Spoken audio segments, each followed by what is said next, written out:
चुनाव लड़ेंगे चंद्रशेखर आजाद। विपक्ष का मिलेगा साथ या रह जाएंगे खाली हाथ। मायावती का राजनीतिक विकल्प बनने का प्रयास। चंद्रशेखर को विपक्षी गठबंधन करना दे निराश। नमस्कार, कैपिटल टीवी में आपका स्वागत है और मैं हूं आपके साथ प्रिया बिस्ट। अब वक्त हो चला है कैपिटल टीवी की खास पेशकश स्पेशल स्टोरी का।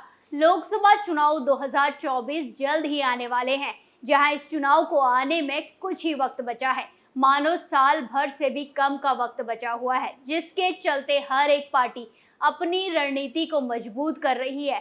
सारे विपक्षी पार्टियों ने मिलकर पीएम मोदी को सत्ता से बाहर करने के लिए एक साथ मिलकर एक गठबंधन बनाया है, विपक्षी गठबंधन इंडिया। तो दूसरी तरफ है बीजेपी का एनडीए, जिसके चलते लोकसभा चुनाव इंडिया वर्सेस एनडीए की लड़ाई है। दोनों अपनी अपनी पूरी ताकत झोंक चुके हैं।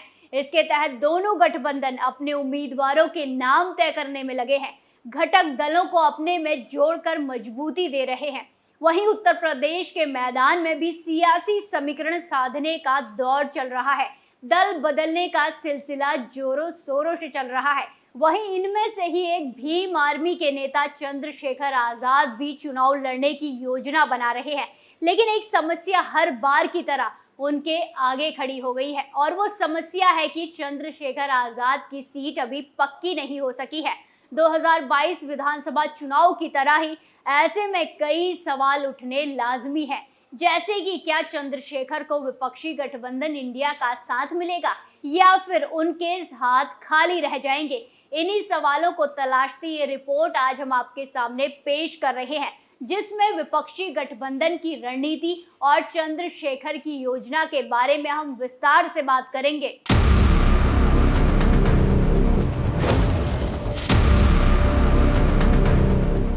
लोकसभा चुनाव 2024 को लेकर देश की सियासत से लेकर हर राज्य में हलचल मची पड़ी है। वहीं उत्तर प्रदेश के मैदान में भी कई घटक दल या तो बीजेपी का दामन थामने की फिराक में है या फिर विपक्षी गठबंधन इंडिया में शामिल होने की।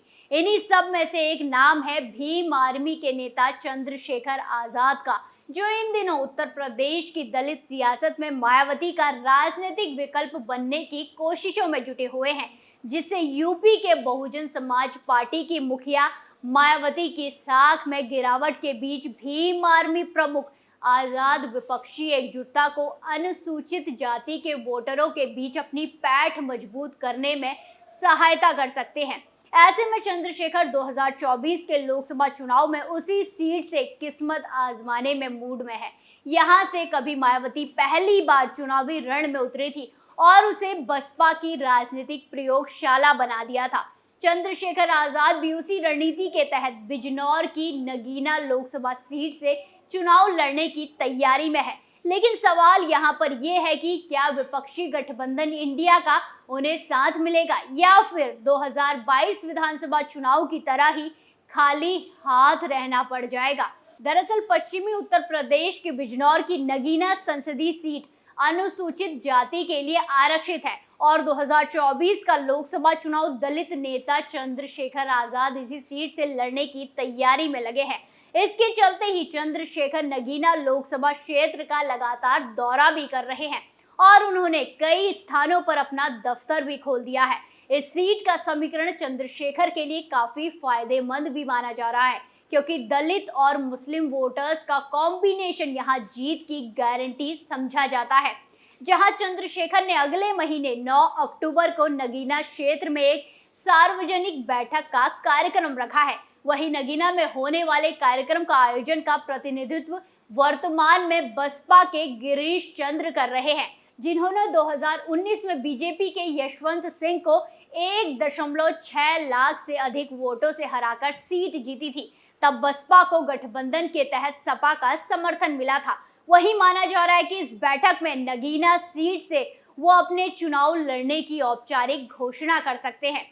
चंद्रशेखर एक इंटरव्यू में भी कह चुके हैं कि सियासत में है तो चुनाव निश्चित रूप से लड़ेंगे। उनका कहना था कि पार्टी जिस दिन आदेश कर देगी उसी दिन क्षेत्र में जाकर मेहनत शुरू कर दूंगा। वो नगीना लोकसभा सीट भी हो सकती है।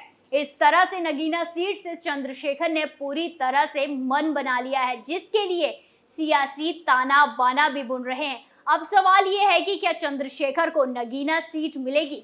आपको बता दें कि राष्ट्र लोकदल के अध्यक्ष जयंत चौधरी और चंद्रशेखर आजाद के बीच बेहतर तालमेल है। चंद्रशेखर को साथ लेकर जयंत चौधरी मध्य प्रदेश से लेकर राजस्थान और पश्चिमी यूपी के कई इलाकों का दौरा भी कर चुके हैं। आरएलडी के राष्ट्र महासचिव त्रिलोक त्यागी भी कह चुके हैं कि आरएलडी के निश्चित रूप से चंद्रशेखर आजाद के साथ अच्छे संबंध हैं।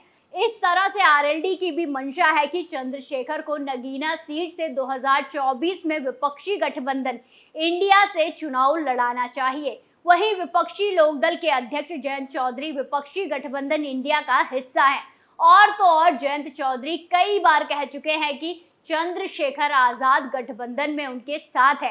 हालांकि इंडिया गठबंधन की कई बैठकें हो चुकी है, लेकिन किसी में भी बैठक में अभी तक उन्हें नहीं देखा गया। विपक्षी गठबंधन की सपा और कांग्रेस क्या चंद्रशेखर को नगीना सीट देने के लिए तैयार होगी? ये बड़ा सवाल है। वहीं सूत्रों की माने तो समाजवादी पार्टी नगीना लोकसभा सीट से खुद अपना उम्मीदवार उतारने की तैयारी में लगी है। दलित मुस्लिम समीकरण को देखते हुए नगीना विधानसभा सीट से सपा विधायक मनोज पारस भी लोकसभा चुनाव लड़ने वाले नेताओं की फहरिस्त में से एक है। माना जा रहा है कि मनोज पारस अपनी पत्नी नीलम पारस को चुनावी मैदान में उतारने की तैयारी कर रहे हैं, तो सरधना से विधायक अतुल प्रधान अपने करीबी योगेश वर्मा को टिकट दिलाना चाहते हैं। वहीं सपा चाहती है कि चंद्रशेखर आजाद नगीना सीट के बजाय बुलंदशहर सीट से चुनावी मैदान में उतरे और उसके पीछे तर्क ये दिया जा रहा है कि बुलंदशहर में नगीना सीट से ज्यादा दलित मतदाता है। इसके अलावा जाट वोटर्स भी बुलंदशहर में बड़ी संख्या में है। जयंत चौधरी के गठबंधन में साथ होने का फायदा चंद्रशेखर को मिलेगा और जाट दलित तथा मुस्लिम समीकरण के सहारे बुलंदशहर सीट से जीत दर्ज करा सकते हैं। नगीना की तरह बुलंदशहर सीट भी अनुसूचित जाति के लिए आरक्षित है। वहीं सपा के एक बड़े नेता के तरफ से खबर मिली है कि चंद्रशेखर आजाद की पैरवी जयंत चौधरी कर रहे हैं। ऐसे में आरएलडी अपने कोटे की सीटों में से आजाद समाज पार्टी को सीट दे। बुलंदशहर सीट सियासी समीकरण के लिहाजे से फायदेमंद है। इंडिया गठबंधन में किसी भी सहयोगी दल के लिए भी बुलंदशहर सीट देने में दिक्कत नहीं होगी। लेकिन यहाँ पर एक सवाल और ये है जो बहुत बड़ा है, और वो ये है कि कहीं 2022 की तरह खेला ना हो जाए। दरअसल उत्तर प्रदेश विधानसभा चुनाव के दौरान भी चंद्रशेखर आजाद ने सपा आरएलडी गठबंधन के साथ चुनावी मैदान में उतरने की पूरी तैयारी रखी थी, लेकिन सपा प्रमुख अखिलेश यादव उनके लिए सहारनपुर की रामपुर मनिहारन सीट छोड़ने के लिए तैयार थे, लेकिन चंद्रशेखर की बात नहीं बनी। इस तरह से चंद्रशेखर को गठबंधन में जगह नहीं मिल सकी थी और उस वक्त चंद्रशेखर आजाद अलग थलग पड़ गए थे और इसका नतीजा ये हुआ कि उन्होंने सपा प्रमुख अखिलेश यादव को लेकर जमकर निशाना साधा था। और इतना ही नहीं, उन्होंने सपा प्रमुख अखिलेश यादव को दलित विरोधी तक बता दिया था। इसी तरह से एक बार फिर से चंद्रशेखर को लेकर सीट देने पर अभी तक सहमति नहीं बन पा रही है। ऐसे में आशंका की लकीर खींचती और नजर आ रही है कि कहीं फिर से सियासी खेला ना हो जाए। जिस तरह भीम आर्मी चीफ को 2022 के विधानसभा चुनाव में विपक्षी गठबंधन में जगह न देकर बाहर का रास्ता दिखा दिया गया था, उसी तरह इस बार भी ना हो जाए। खैर, चंद्रशेखर आजाद अब लोकसभा चुनाव में उतरने की पूरी तैयारी कर चुके हैं। अब देखना यह है कि लोकसभा चुनाव 2024 आने से पहले उनकी सीट कब पक्की होती है। इस स्पेशल स्टोरी में आज के लिए इतना ही। फिर पेश होंगे नए मुद्दे के साथ। बाकी तमाम खबरों के लिए देखते रहिए कैपिटल टीवी उत्तर प्रदेश। नमस्कार।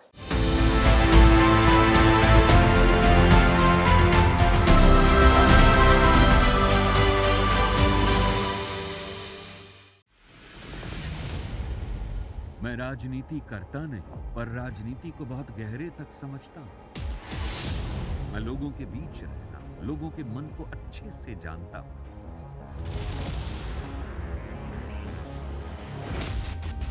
पब्लिक और पॉलिटिक्स की हर नब्ज को खूब पहचानता हूं। संघर्ष की सियासत से सत्ता के सिंहासन तक मैं हर खबर से खरा सच निकालता हूं। ना कोई दौड़, ना कोई race. Capital B, Uttar Pradesh.